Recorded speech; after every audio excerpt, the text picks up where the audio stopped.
Hello, Dr. Fauci. Hello. Buddy. Hi guys. How you doing? We're so Wonderful. good. Doing well, thank you. Good. We love you. So, Dr. Fauci, this is the fastest vaccine in human history. People want to know, did we undermine the safety of the vaccine because it was done so fast and without long-term studies? Okay, so that's a great question. It's the most commonly asked question. There was no cutting corners. Safety was not compromised. Scientific integrity was not compromised. And I think people need to understand that the speed was related completely to the breathtaking scientific advances that had been made over the previous 10 or more years, where you can get the genetic sequence of the virus, which then take that sequence and insert the appropriate gene into these very new and unbelievably efficient vaccine platforms. And that didn't sacrifice any safety at all. That was purely a technological advance. Then the Moderna trial was 30,000 people. The Pfizer trial was 44,000 people. And it happened to be taking place in the middle of a ferocious outbreak. So when you're trying to prove a vaccine works and there are just a few infections here and there in society, it could take 7 years to get a vaccine. There were so many infections that we went from sequence to getting the vaccine in people's arms in less than a year. That is historic, but it's historic from a scientific standpoint. There was absolutely no cutting of corners at all. So you're saying that there's no chance that there's some weird side effects that are going to pop up 3 years down the road? The chance of that happening is spectacularly low.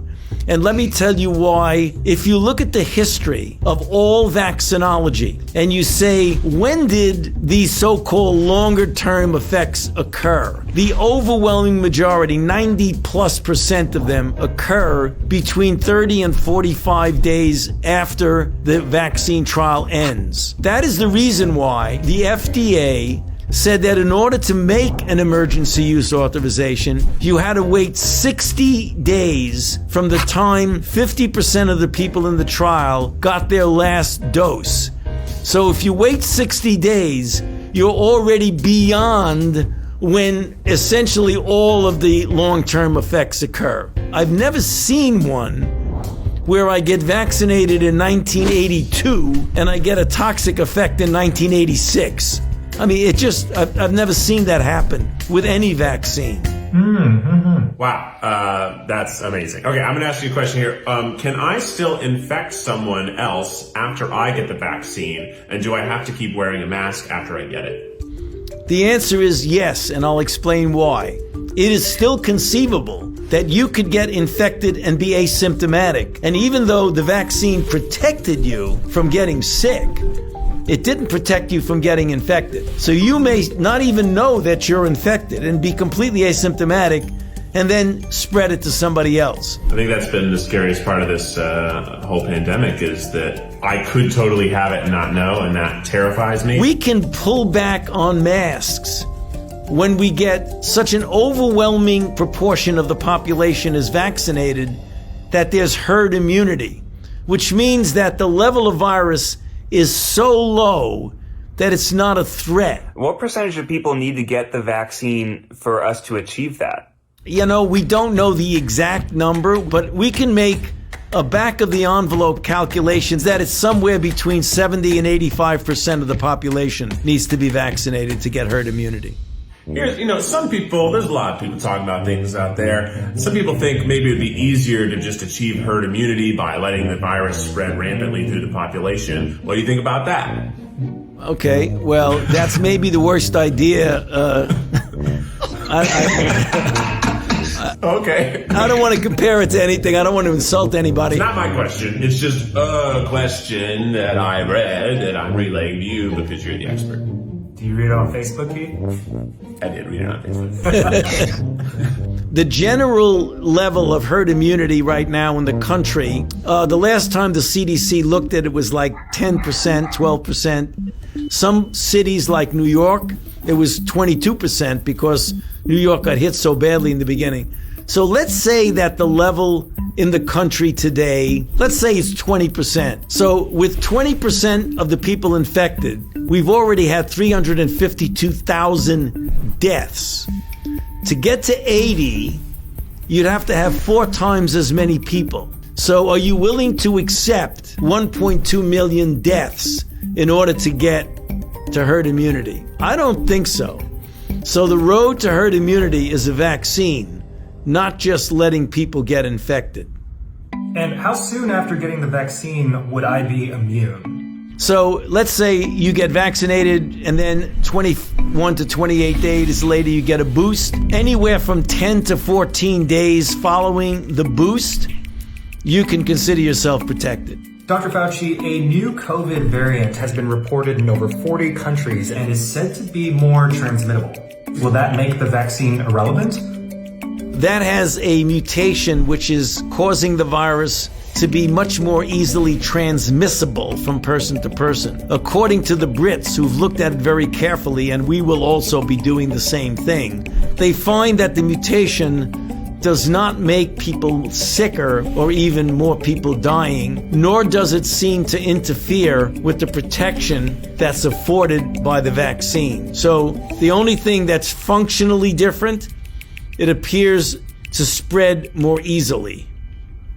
My fiance Maggie, she actually got the vaccine already at work. They've been prioritizing nurses. For me, there's like a lot of contrasting information out there. Like, I'm immunosuppressed and I don't know, am I supposed to get it? You can take a vaccine.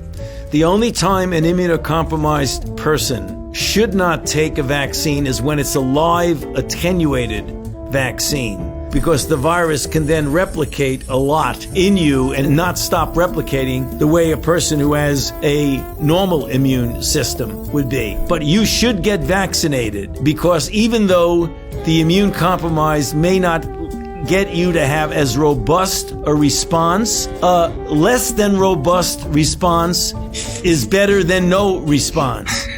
So go get vaccinated. Some protection is better than no protection, yes. Learned that in college. Stop, guys. Stop.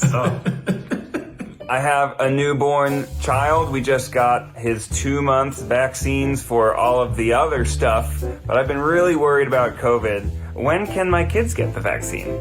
Do they need to get it? They do, but let me tell you what the strategy has been for decades and decades and decades with vaccines. Children and pregnant women are vulnerable, so the general policy has been you do not vaccinate children or pregnant women until you've proven that the vaccine induces the same sort of response that it induces in normal adults and protects them. And you do what's called a bridge. You bridge the immunogenicity study in the children and the pregnant women with the efficacy study that you've already completed, and you make a determination that it's okay to give it to children. We're going to start that likely towards the end of January. We'll be doing that in children. Oh, that's soon. So, Dr. Fauci, we know that the vaccine doesn't instantly make everything better. So what can you tell us about what the next few months look like? By the time we get to April, I think it would be open season, namely anybody can get vaccinated. There's no restrictions on it at all because all the priority people have been vaccinated. If we then vaccinate at a very good rate, President Biden has made the announcement that he's going to try and get 1 million doses a day, so that 100 million in the first 100 days. If we do 1 million a day, by the time we get to the end of the summer, we will have reached that percentage of herd immunity, so that in the fall, if everybody gets vaccinated, that should get vaccinated, we can start approaching a degree of normality. That doesn't mean nobody wears a mask, but that does mean kids can feel secure at school, you can go to a sporting event, you can go to a restaurant and have dinner, you can go to the theater, things like that. The critical issue is that we want to really make sure that this vaccine hesitancy that we see around gets overcome by the truth that the vaccine is safe and it's efficacious and it will protect you, your family, and ultimately all of society. So go out there and beat the bushes. Tell your friends to get vaccinated. Dr. Fauci, you've been interviewed by the best of the best the world has to offer, but never by 4 idiots at once. Next up, we have a lightning round. Are you ready?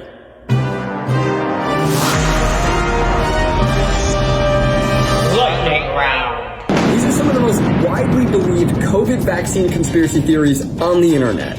Okay, Dr. Fauci. Are you lying when you said you got the vaccine? No, right here. Does the COVID vaccine cause COVID? Absolutely impossible. Are the vaccine ingredients more toxic than COVID-19 itself? Absolutely not. Will the vaccine change my DNA? Absolutely impossible. Well, do the vaccines deliver a microchip with barcode into my arm to keep a track of me wherever I go? No, it doesn't. And Dr. Fauci, one final question. Will coupons that are redeemable for one vaccine shot be called vouchers? I hope not. Think about it. That's a good idea. I think you can run with that. Dr. Fauci, we want to thank you so much for your time. Is there any one last thing you would say to people who do not want to get the vaccine? Yeah, I think they really need to examine carefully in their mind the reasons for that. If it's really based on a lot of people talking about hoaxes and things like that, you really got to take a look at the risk that we're going through. We're going through a real historic challenge, the likes of which we haven't seen in 102 years. And all of this nonsense about fake news and hoax and all that, I mean, that just results in more people dying. We want to thank you so much Thank for you so everything much. you do. Yes, it's been a real pleasure. Get vaccinated, everybody. You bet. Do it. Bye, Dr. Fauci. I love you. Oh, he hung up. Guys, thanks so much for watching. We hope you are taking this as seriously as we need to take it. When you can get vaccinated, you should get vaccinated. There's going to be some links in the description below with more information. And thanks again to Dr. Fauci. What an amazing experience for us and for you. We all basically got to hang out with him for a few minutes, and that's pretty awesome. Ned, you made him laugh. I know. Whoa.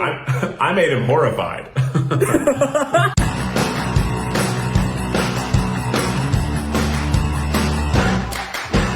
You didn't hear that I loved him.